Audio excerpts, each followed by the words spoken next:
I like this idea of exploring changing one's mind.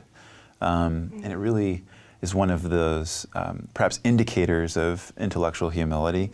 Just how likely are we to entertain positions that are opposed to our own, to whether that comes in the form of perspective taking, or maybe even just entertaining arguments from the other side. I do this exercise with my philosophy students.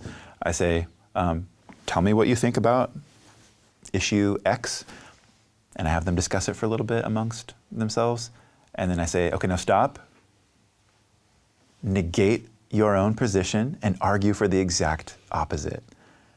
And you just hear these audible groans.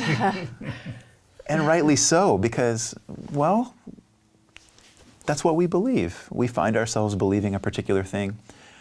Changing one's mind, though, is seen as a virtue sometimes. Sometimes, especially in politics, it's seen as a vice. What do you make of this idea of changing one's mind as an indicator for intellectual humility, and how can we help others appropriately be open to this idea of changing one's mind? Yeah.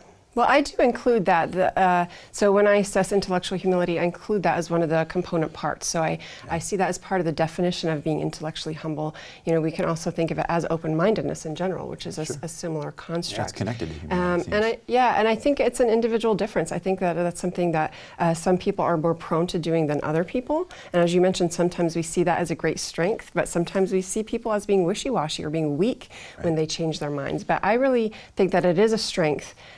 And that's an individual difference, and that no one is always going to be open to that, and no one is always, going to. It can cut both ways. So we got to see what is someone's characteristic way of being. I think that sometimes in our discussion of humility, it can kind of come across as, well, you shouldn't have strong beliefs. You shouldn't have convictions about something. How can we be humble about our convictions? Yeah, and I don't think that humility means that. I think that you still, we have to have beliefs. We have to have convictions in order to make sense of the world. I mean, it's our lens. It creates coherency to our understanding of the world, and this seems to be right. The question is, how open are you if there are compelling arguments, if there are compelling reasons that are justified, other equally intelligent, maybe even in some cases more intelligent people who have a different way of understanding and seeing, and how open are you to even considering that? I think that, not that you'll necessarily change, but it's the openness to other information that I think is the key marker or indicator of humility.